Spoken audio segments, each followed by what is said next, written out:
क्या आप जानते हैं भगवान शिव का जन्म किसने किया था?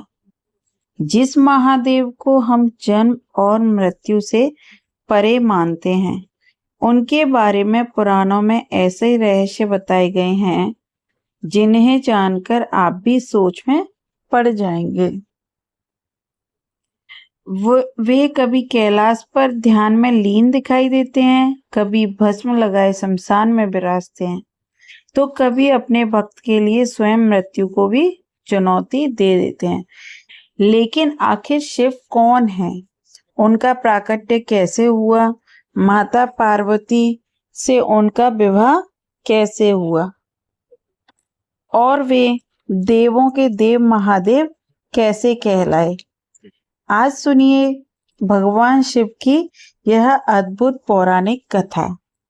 नमस्कार भक्तों, आपका स्वागत है हमारे चैनल पर, जहां हम सुनाते हैं सनातन धर्म की पौराणिक कथाएं, भगवान की भक्ति और धर्म ग्रंथों में छिपे अद्भुत रहस्य।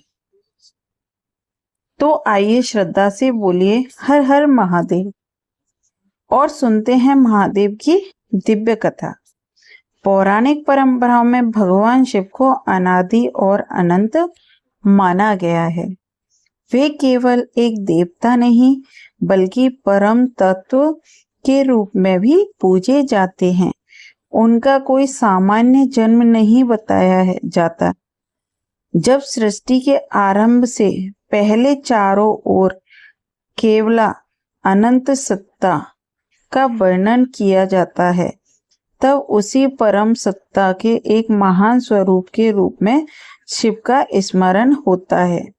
इसलिए उन्हें कहा जाता है महादेव, महेश्वर, शंभु, भोलेनाथ और आदि योगी। वे संसार के बंधनों से परे हैं, लेकिन अपने भक्तों के प्रेम से बंध जाते हैं। एक प्रसिद्ध पौराणिक प्रसंग में ब्रह्मा और विष्णु के बीच यह विवाद हुआ कि दोनों में श्रेष्ठ कौन है। तभी उनके सामने एक अनंत प्रकाश स्तंभ प्रकट हुआ। उसका न आदि दिखाई देता था और न अंत। विष्णु भगवान उनके अंत की खोज में नीचे गए और ब्रह्मा ऊपर की ओर चले, लेकिन दोनों उस अनंत ज्योति का छोर नहीं खोज सके। तब उस दिव्य ज्योति से महादेव का प्राकट्य हुआ। इस कथा का संदेश था, परम सत्य का कोई आरंभ और अंत नहीं होता।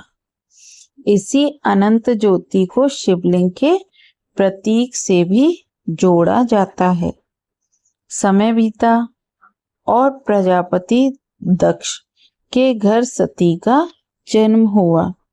सती के मन में भगवान शिव के प्रति गहरी श्रद्धा थी, लेकिन दक्ष भगवान शिव को अपनी पुत्री के योग्य नहीं मानते थे। फिर भी सती ने महादेव को ही अपना पति स्वीकार किया। अंततः शिव और सती का विवाह हुआ। कैलाश के बैरागी महादेव और दक्ष की पुत्री सती का यह विवाह संसार के लिए एक अद्भुत संदेश बना। सच्चा प्रेम बाहरी रूप नहीं, आत्मिक संबंध देखता है। एक बार दक्ष ने विशाल यज्ञ का आयोजन किया। उन्होंने लगभग सभी देवताओं को बुलाया, लेकिन भगवान शिव को आमंत्रित नहीं किया। सती बिना निमंत्रण अपने पिता के घर पहुंची। वहां उन्होंने देखा कि शिव का अपमान किया जा रहा है। अपने पति का अपमान सहन न कर सकी और अत्यंत दुखी होकर योगाग्नि में अपना शरीर त्याग दिया। जब यह समाचार महादेव को मिला तो वे अत्यंत व्यथित हो गए। उन्होंने सती के शरीर को उठाया और संसार में विचरण करने लगे। तब भगवान विष्णु ने अपने सुदर्शन चक्र से सती के शरीर के अंगों को अलग किया। जहां जहां वे अंग गिरे वहां शक्तिपीठों की परंपरा जुड़ी मानी जाती है। सती ने हिमालय के घर में पार्वती के रूप में जन्म लिया। बचपन से ही पार्वती का मन शिव की भक्ति में लगा था। उन्होंने कठोर तपस्या की। कठिन मौसम, भूख और अनेक परीक्षाओं के बावजूद उनका संकल्प नहीं टूटा। भगवान शिव ने उनकी परीक्षा लेने के लिए एक साधारण तपस्वी का रूप धारण किया और स्वयं शिव की निंदा करने लगे। पार्वती ने तुरंत कहा, मेरे आराध्य शिव के बारे में मैं एक भी अपमानजनक शब्द नहीं सुन सकती। तभी शिव अपने वास्तविक स्वरूप में प्रकट हुए। उन्होंने पार्वती की भक्ति स्वीकार कर ली। इसके बाद शिव और पार्वती का दिव्य विवाह हुआ। बारात में देवताओं के साथ भूत प्रेत और गण भी थे। शिव का विचित्र स्वरूप देखकर पार्वती की माता सहित कई लोग आश्चर्यचकित हो गए। लेकिन यही महादेव की विशेषता थी। वे राजसी वैभव से दूर थे। उनके लिए देव और साधारण जीव में कोई भेद नहीं था। विवाह के बाद पार्वती कैलाश पर महादेव के साथ रहने लगी। शिव पार्वती के परिवार में गणेश और कार्तिकेय की कथाएं भी अत्यंत प्रसिद्ध हैं। माता पार्वती ने अपने शरीर के उपटन से गणेश को उत्पन्न किया और उन्हें द्वार पर पहरा देने को कहा। जब शिव वहां आए, गणेश ने उन्हें रोक दिया। क्रोधित होकर शिव और गणेश के बीच संघर्ष हुआ। अंततः गणेश का सिर अलग हो गया। पार्वती के क्रोध से देवता भयभीत हो गए।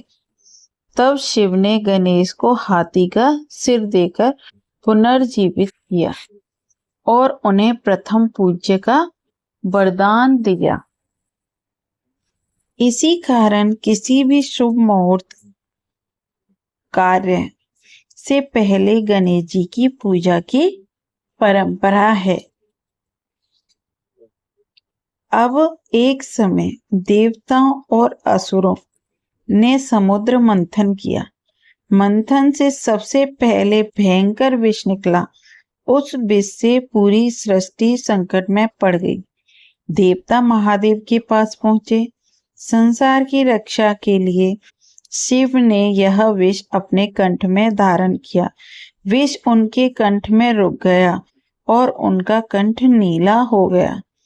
तभी से वे कहलाए नीलकंठ महादेव। भक्तों के लिए यह कथा महादेव के त्याग का प्रतीक है। एक अन्य प्रसिद्ध कथा में मार्कंडेय नामक बालक की आयु बहुत कम निर्धारित की थी, लेकिन वह भगवान शिव का महान भक्त था। जब उसकी मृत्यु का समय आया, यमराज उसे लेने पहुंचे। मार्कंडेय शिवलिंग से लिपटकर महादेव को पुकारने लगे। तभी शिवलिंग से महादेव प्रकट हुए।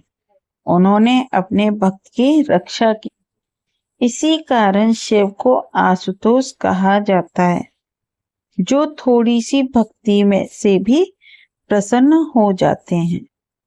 भगवान शिव की कथाओं में हमें केवल चमत्कार नहीं सिखाती, वे सिखाती हैं अहंकार छोड़ो, सच्ची भक्ति रखो, दूसरों के दुख को अपना दुख समझो और कठिन समय में भी सत्य का साथ मत छोड़ो। महादेव के शरीर पर भस्म हमें याद दिलाती है कि संसार की सारी भौतिक वस्तुएं एक दिन समाप्त हो जाएंगी। गले का नाग भय पर नियंत्रण का प्रतीक माना जाता है। त्रिशूल 3 शक्तियों का स्मरण कराता है। डमरू सृष्टि के नाद का प्रतीक माना जाता है। और तीसरा नेत्र हमें भीतर का ज्ञान देखने की प्रेरणा देता है। कहते हैं भगवान शिव को प्रसन्न करने के लिए बड़े बड़े राशि भोग की आवश्यकता नहीं होती। एक लोटा जल, एक बेलपत्र और सच्चे मन से लिया गया उनका नाम भी भक्त के लिए साधना बन सकता है।